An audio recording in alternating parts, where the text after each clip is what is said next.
반갑습니다. 오늘은 시편 109편 말씀을 함께 나눌게요. 9절 말씀이에요. 그의 자녀는 부하가 되고 그의 아내는 과부가 되며 그의 자녀들은 유리하며 구걸하고 그들의 황폐한 집을 떠나 빌어먹게 하소서. 굉장히 잔인한 기도죠. 자신의 감정에 솔직하라라는 제목으로 말씀을 나누도록 하겠습니다. 시편 109편은 탄원시로 분류되고 표제어를 보니까 다윗의 시 인도자를 따라 부르는 노래라고 기록되어져 있습니다. 이 시편의 배경을 알 수는 없어요. 시편 가운데서 가장 난해한 시에 속합니다. 이유가 뭐냐? 6절에서 20절에 걸쳐서 저주의 기도가 담겨 있기 때문이죠. 저주의 기도를 어떻게 이해할 것인가? 그리스도인이 악인을 위해서 저주하는 것, 저주의 기도를 과연 드릴 수 있는 건가? 아주 다양한 질문들이 여기서 가능하기 때문에 사실 이 시편이 굉장히 난해한 시편 가운데 하나입니다. 다윗의 기본적인 마음이 1절에서 5절 사이에 드러나 있고 많은 대적들이 다윗을 치려고 거짓으로 모함하고 공격했던 것 같아요. 다윗은 그들을 그의 고백에 의하면 사랑했던 것 같고 그들은 오히려 사랑했던 다윗을 대적하는 사람으로 변질되죠. 그들은 선을 악으로 갚았고 사랑을 미움으로 갚습니다. 그래서인지 다윗이 할 수 있는 것은 기도밖에 없었는데 그 기도의 내용에 들어가 보니까 상대에 대한 저주의 내용들이 가득 담겨져 있다는 것이 우리가 좀 전에 읽었지만 빌어먹게 하소서. 세상에 이런 기도를 드릴 수 있을까요? 그죠? 다윗은 그 악한 자들이 저주하시기를 하나님께 간절히 구하고 있죠. 과연 이 시가 우리에게 전달하려고 하는 교훈이 뭘까? 저는 두 가지 차원에서 말씀을 나눌 수 있다고 보는데 4절 말씀을 보면 나는 그들을 사랑하여 그들을 위하여 기도를 올릴것만 그들은 나를 미워합니다. 그들은 선을 오히려 악으로 갚고 사랑을 미움으로 갚습니다. 표준 세번역 말씀입니다. 사랑한 만큼 증오하고 있는 시인의 모습을 목격하죠. 그죠? 저주의 기도가 시작되기 전에 시인은 자기 자신의 마음 상태를 고백을 합니다. 시인은 그들을 사랑함으로 그들을 위해 기도까지 올렸지만 그들은 시인을 미워했던 것 같아요. 선으로 대했지만 악으로 갚는 것 같고 나의 사랑을 미움으로 갚았던 사람이라고 고백을 하고 있습니다. 이로 인해 시인의 저주기도가 시작이 된 것 같아요. 결국 이 내용을 한마디로 정돈해 보면 시인은 사랑했던 것만큼 그들을 증오하게 되고 증오하게 되는 것이죠. 저는 인간이란 누군가를 사랑한 만큼 증오하는 존재가 될 수 있다고 생각을 하거든요. 사랑과 증오 동전의 양면과 같아요. 옛말에 그런 말이 있잖아요. 사랑과 증오는 동전의 양면과 같다. 사실은 이에 신비성을 더하는 연구 결과가 발표됐죠. 영국의 런던 대학의 세미르 제크 교수가 이제 과학 전문지죠. 플러스 원이라고 하는 것을 발표한 연구 논문에 따르면 사랑과 증오라고 하는 이 상반된 감정이 사실은 공통된 뇌 부분에서 유발하는 것으로 밝혀졌어요. 다시 말하면 사랑할 때나 증오할 때나 뇌를 분석해 보면 같은 부위에서 이 소위 반응하고 있다는 것을 발견하게 되는 것이죠. 대뇌 피질의 뒤쪽에 위치하고 있는 부피질에 속해 있는 뇌카피, 뇌섬엽이라고 불리는 이 부위가 바로 이 증오하는 대상과 동시에 사랑의 대상을 느끼게 만드는데 동일한 반응을 보이고 있다라는 거죠. 예를 들어서 이런 거예요, 여러분. 지원자들에게 증오하는 인물의 사진을 보여주고 또 한쪽에는 평범한 인물의 사진을 먼저 보여줘. 그럼 증오하는 인물을 봤을 때 뭐 분노의 감정이든 자가 내가 반응하는 부위가 있을 거 아니에요. 한번 테스트를 한 거야. 그 다음에 사랑하는 사람의 사진과 또 평범한 사람 사진을 또 보여줘. 각각의 다른 상황이잖아요. 그럼에도 불구하고 반응하는 뇌의 부위가 같았다라는 것이. 반응하는 뇌의 부위가. 그럼 차이가 뭐냐? 이때 중요한 차이가 뭐냐? 사랑을 느낄 때 판단력을 관할하는 뇌 부분이 비활성화됨으로 그대로 제가 여러분들에게 기록을 해드리는 거예요. 대상에 대한 판단력을 흐리게 만드는 반응이 분노에서는 발생하지 않는 반면에 분노할 때는 정반대의 반응이 나오는 것이죠. 그죠? 내가 상대의 행동을 예측하고 해를 입히는 과정에서 치밀한 계산, 판단력을 요하는 것과 깊이 연관되어 있는 것으로 이 사람들은 결론을 내렸죠. 이게 좀 쉽게 말해보면 판단과 계산이 흐려지기 시작하면 사랑이 시작되는 것이라면 판단과 계산이 시작되면 증오가 시작되는 것으로 이해할 수 있다는 것이 같은 부위에서 여러분 같은 뇌의 부위에서 어떨 때 사랑이고 어떨 때 증오가 벌어지고 있느냐. 내가 판단과 계산이 흐려지기 시작하면 사랑이 시작이 되는 거야. 네? 그리고 내가 판단과 계산이 시작되기 시작하면 내 안에 그 사람에 대해 사랑을 식어가고 증오가 시작되고 있다는 것이죠. 지인 다윗이 소위 저주기도를 드리게 되는 것의 시작은 사랑이었던 것 같아. 누군가를 내가 사랑했던 것만큼 내가 사랑했기 때문에 성이 베풀었지만 상대는 나에게 악으로 대해. 내가 사랑했기 때문에 상대에게 좋은 것을 주지만 상대는 나에게 악한 것으로 반응을 해.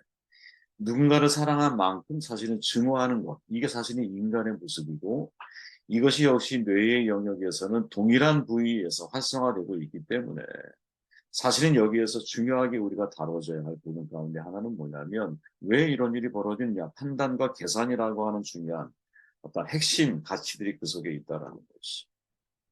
저는 참 중요한 의미라고 봐요. 우리가 사랑하면 상대에 대해서 판단하고 계산하고 하지 않잖아요. 사랑하면 다 좋게 보이는 거죠. 그죠? 내가 사랑하는 상대가 뭐 사실은 뭐 나쁜 모습을 가지고 있다 할지라도 그거에 대해서 뭐 계산하거나 판단하거나 하지 않잖아요. 근데 같은 부위에서 내가 판단과 계산이 명확해지기 시작하면 내가 사랑이 식어가고 증오가 내 안에 싹트기 시작하는 거거든요. 이걸 우리가 감지할 수 있어야 된다는 거예요. 사실은 어떻게 보면 내 안에서 여러분 사랑과 증오에 대한 결정권을 내 안에서 내가 결정을 하고 반응하고 감지할 수 있다는 것을 우리는 사실은 굉장히 주목해야 한다고 보거든요. 내 마음이 식어가는 게 더 큰 문제일 수 있다는 거죠. 내가 상대에 대해서 자꾸 전에는 판단하거나 계산하지 않았지만 이제는 내가 뭔가 상대에 대해서 자꾸 판단하고 계산을 하기 시작하고 있다면 내 안에 사랑이 식어가고 있는 것일 수 있고 이게 심화되면 오히려 사랑했던 것만큼 상대를 증오하게 되는 내 자신을 발견할 수 있다는 거죠. 어떻게 이 문제를 풀어야 할까? 그죠? 어떻게 이 문제를 풀어야 할까? 아마도 여기에 대한 명확한 정답을 우리가 찾기는 쉽지가 않겠지만 자기 나름대로의 어떤 해결 방법이 있다면 오늘 시편에서 시인이 우리에게 이야기해 주는 내용 속에서 해답을 만약에 찾아본다면 자기 감정이 솔직해져야 된다는 자기 감정.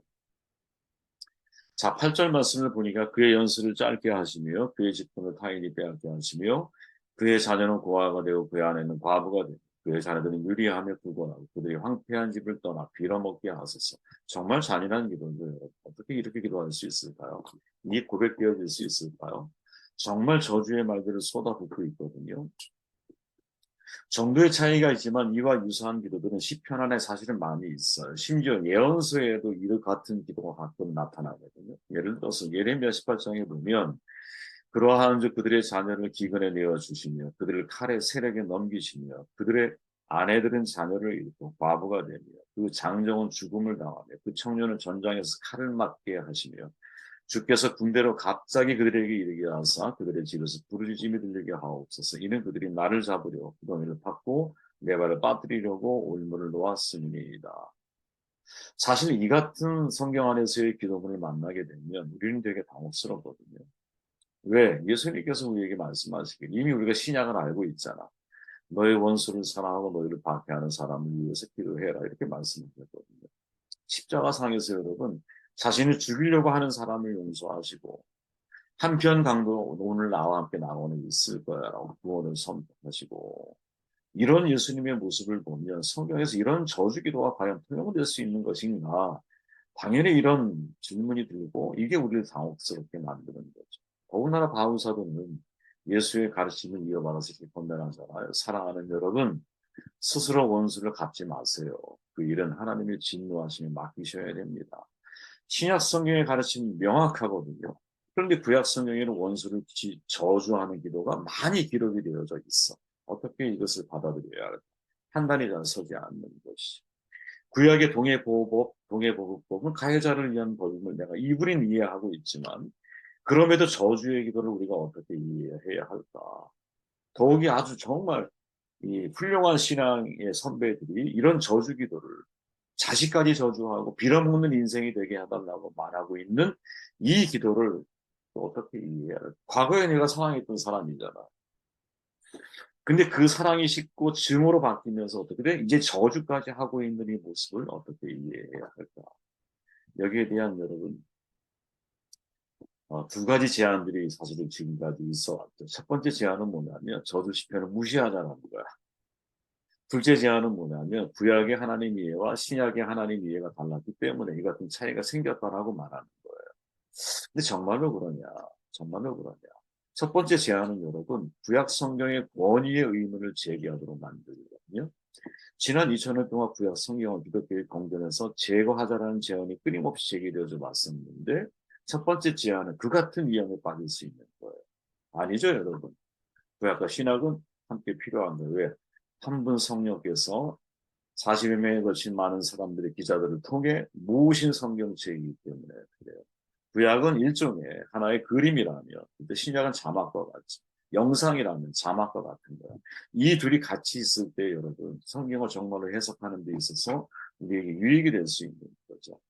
구약이 빠지면 여러분 미숙한 종교적인 책이 만들어지게 되어 있어요.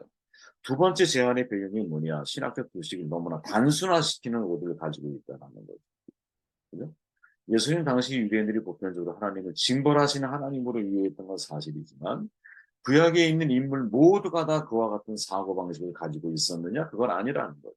그러면 이 문제는 어떻게 해결을 해야 할까? 바로 여기에 대해서 김영봉 교수가 제안하는 내용이 바로 이런 거예요. 저주의 시편을 그냥 하나로 기도 하나의 기도로 보는 것이 굉장히 중요한 문제 해결의 열쇠라는 거예요. 이 속에는 두 가지 의미가 담겨 있는 거거든요. 정직한 기도, 마음에 있는 감정을 그대로 토해내는 과정이고 그 과정이 한 지점에서 드려진 기도라는 것을 이해해야 한다는 거죠. 좀 더 쉽게 여러분 풀어보면 저주 기도는 여러분 지금 시인의 감정을 정직하게 드러내고 있는 거. 이게 중요하다는 거예요. 우리가 하나님 앞에 나아가서 내 마음이 지금 여러분 내가 사랑했던 사람이 나를 미워하고 나의 선 악으로 같아서 내가 그 사람을 생각할 때마다 잠이 안 오고 오히려 내가 사랑했던 것만큼 내가 그 사람을 미워하고 증오하고 있는 내 자신을 발견할 때가 있잖아. 그때 여러분 이 마음을 속이고 하나님께 기도할 수 있겠어요? 이 감정에 정직해야 한다라는 거예요. 그래야 관계가 살아날 수 있고. 내가 속상한 사람이 있어요. 그럼 속상하다고 말할 수 있어야 되잖아. 그죠? 그걸 꽁꽁 내 안에 감춰두고 완전히 그게 골마 터져가지고 나중에 이게 회복 불능 상태까지 가는 것보다 사실은 내가 너에 대해서 이러한 불편한 마음이 있어 속상해. 나는 이렇게 오해받을 만한 상황을 만들지 않았어. 근데 네가 이렇게 오해를 하고 있고 나는 너에게 최대한 선을 베풀려고 했는데 네가 나를 대하는 거 보면 악으로 나를 대하는 거. 그러면 사실 이 감정을 여러분 하나님 앞에 내가 토로할 때 이거를 꽁꽁 숨기고 좋은 말로 포장을 해서 기도하면 그 기도가 정말 하나님께 드려지는 기도일 수 있겠느냐. 아니라는 거죠. 인간인 우리는 너무나 자주 나의 진짜 감정을 속이고 내가 정말 믿은 좋은 사람인 것처럼 연극하는데 익숙해져 있을 수 있거든요. 그러면 안 된다라는 거죠. 하나님 앞에서. 내 감정 그대로 드러내놓고 정직한 기도를 해야 한다. 부당한 처사를 만났어. 의문과 의혹이 나의 마음속에 있어. 뽑아내야 한다라는 거죠. 착한 아이로 하나님께 살려고 하지 말라라는 거죠. 그럴수록 관계는 더 피상적으로 흘러가게 되어 있고 믿음은 거기서 죽어가는 거예요. 진짜 내가 하나님을 믿고 있다면 내 감정 그대로 주님 앞에 고백할 수 있다라는 거죠. 그게 지금 이 시인의 모습이라는 거예요. 이 시인의 모습. 시인은 여러분 자기가 기도하면서 그런 생각 안 했을까요? 그죠? 나에게 원수를 넣는데 내가 그들의 가정과 그들의 아내와 그들의 자식까지도 내가 빌어먹는 인생이 되게 하달라고 간구하고 있는 이 기도가 계속 진행되면 진행될수록 사실은 어떻게 됐을까요? 이 기도가 사그러 들어가지 않았을까요? 그죠? 그래서 이 저주 기도는 기도의 한 과정, 한 지점에서 드려진 기도라는 사실을 고려해야 한다는 거지. 그죠? 원수들에 대한 증오심이 사무쳐 있을 때 시인 다윗이 그때 하나님 앞에 토로한 기도라는 거죠. 그리고 다윗이 수없이 대략 70편 정도의 시를 다윗이 썼으니까 그죠? 다윗이 쓴 기도문 가운데서 이런 저주의 기도 내용도 있지만 이것이 마지막 지점이냐? 그건 아니라는 거죠. 이게 최종편이 아니라 그 문제를 두고 기도했을 때, 그죠? 점차 내 마음을 지배하고 있었던 악한 감정도 기도하는 과정을 통해 해방되어졌을 것이고, 내 안에서 하나님께서 이 감정의 순환의 힘을 기도하면서 정직한 기도를 내 감정을 순환시키는 하나님을 경험했을 겁니다. 여러분, 저도요, 정말 제 마음을 속상하게 하고 아프게 하는 사람들이 왜 없겠어도 있죠. 기도하면 억울함을 토로하거든요. 하나님, 진짜 저 억울합니다. 하지만 구질구질하게 제가 그거 변명하고 싶지 않습니다. 그렇게 기도해요. 그리고 심지어 더 화가 날 때는 욕해요, 막. 네. 저 인간, 뭐, 진짜 이렇게 땡깡 기도하듯이 할 때도 있어요. 그렇게 감정을 다 쏟아내고 나면 마음이 편안해지나요? 아니요, 편안해지는 게 아니에요. 제가 했던 기도가 얼마나 하나님이 들으시기에 이게 정말 연약한 기도이고 제 스스로 알아요. 그러면서 제 안에 용서하고 싶은 마음이 자꾸 일어나게 되고 미워하는 내 자신이 나를 죽이고 있다는 생각을 하게 되고 내가 저 사람보다 더 어, 글보에 내가 가려져 있는 사람이라는 사실을 자꾸 깨닫게 되면서 너나 잘하세요 이런 생각이 그러면서 기도가 완전히 바뀌죠. 나중에. 바로 이런 거란 거죠. 어느 한 지점에서 다윗이 저주의 기도를 드리고 있지만 이게 그의 최종편이냐 그건 아니라는 거예요. 절대. 점차적으로 시간이 지나면 색깔이 바뀌고 톤이 바뀌는 거죠. 그죠? 출발은 여러분 선을 악으로 갚았던 그 사람에 대한 증오심에서 기도가 시작이 되었기에 그의 가정과 그의 자녀들까지도 빌어먹는 인생이 되게 해달라고 아주 정말 이런 기도가 나올 수 있을까 싶을 정도의 기도로 출발을 하지만 이 기도의 과정들을 거쳐가면서 색깔이 바뀌고 마음이 바뀌고 내 마음의 톤이 바뀌면서 그때 용서하는 기도가 나오고 더 나아가서 축복하는 기도가 나오고 긍휼히 여기는 기도가 나오고 이런 것 아니겠느냐. 바로 이거죠. 오늘 시편은 되게 난해한 시편이라고 말씀드렸어요. 그죠? 왜? 우리는 구약과 신약을 다 아니까. 사랑하는 사람에 대해 증오심을 가지고 드리는 다윗의 모습을 우리에게 보여줘요. 어떻게 이것을 소화해내야 할까? 예언서에도 예레미야 같은 경우는 저주하는 그런 기도를 드리잖아요. 어떻게 이것을 우리가 소화해내야 할까? 이것을 한 개인이 한 지점에서 드리는 기도라고 하는 사실을 일단 정확하게 바라봐야 할 필요가 있고 더 중요한 것은 자신의 감정을 솔직하게 기도하고 있는 것을 주목해야 합니다. 출발은 증오에서 시작을 하지만 마지막도 증오로 끝났을까? 그건 아니었을 거다. 그렇기에 우리에게도 하나님 앞에 정직한 자신의 감정에 솔직한 그러한 기도의 사람 되시기를 주의 이름으로 축원합니다.